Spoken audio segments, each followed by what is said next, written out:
8:26 on a Thursday on Good Day Columbia. Welcome back. Today we are talking music, sometimes classical, sometimes a newer spin, but all the same, it's certainly a kind of music that has been around for hundreds of years, and that's the orchestra and that sound from the South Carolina Philharmonic.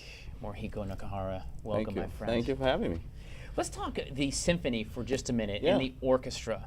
I mean, you know, of course, you think about Arthur Fiedler and John Williams and the conductor. You've got Boston your baton. Pops, yeah, sure. And you think about that. What, as a conductor, what are you doing? That's a good question, right? That's right. Some of us are wondering that ourselves. Sure.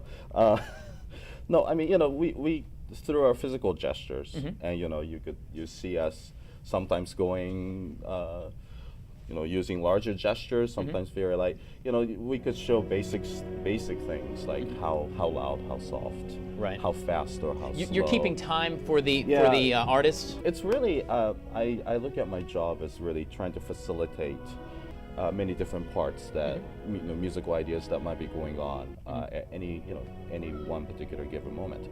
You know, during Mozart's day, we're talking late 18th century. A lot of the times they didn't need conductors because orchestras were much smaller.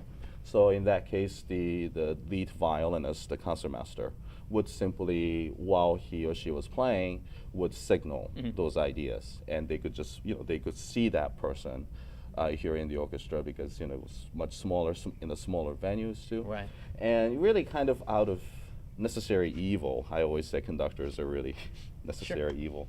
As the orchestras grew in size, maybe composers started maybe utilizing more musical layers going on at the same time. It became really the division of labor became necessary. So that's why we have conductors who conduct, who kind of drive the bus. Now, it may be, based on what you're saying, it's kind of its own language, an old sign language, if different gestures mean different things to different parts. You have two hands, and there are how many different parts to an orchestra? Well, for this particular Mozart concert, it's a little bit smaller than some of our other concerts. So we have about 50, 55 musicians or so on stage. Right. Sometimes there might be 6 or 7 different things going on. But sometimes maybe the violas are doing the same thing that the horns are doing, or something like that. So that's sort of, we still consider that one idea. But sometimes it gets tricky for musician. A musician, let's say in the back of the violins, to hear what is going on across the stage. Right.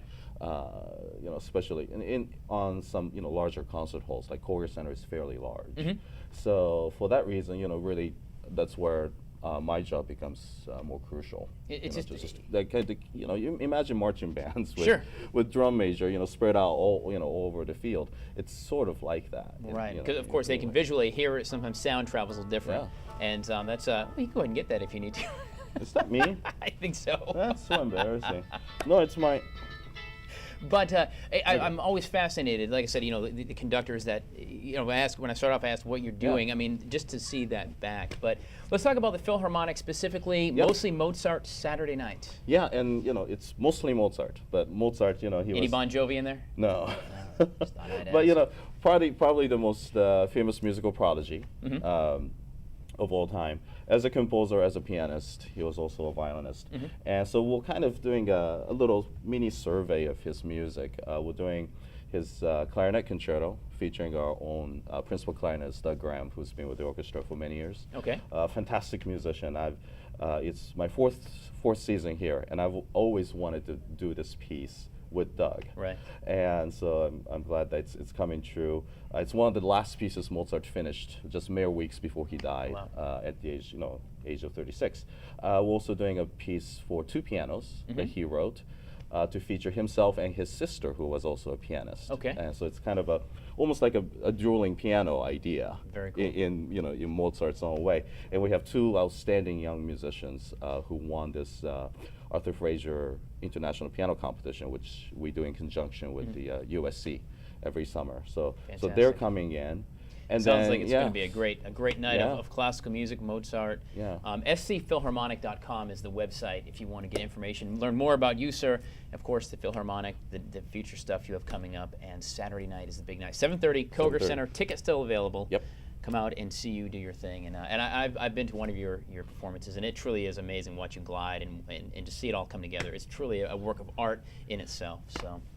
I Well, thank appreciate you. it, sir. I appreciate you You're coming going to in. conduct sometime, right? I will certainly. You I will should, come yeah, in and yeah. I'll be a guest conductor. Yeah, It'll sound like absolutely. a cacophony of nonsense, but it'll be all right. All right, when we come back, we're going to check your top stories and also Jeffrey Lamkin. Maybe the conductor conduct Jeffrey Lamkin. Put that together. Good Day Columbia is coming right back.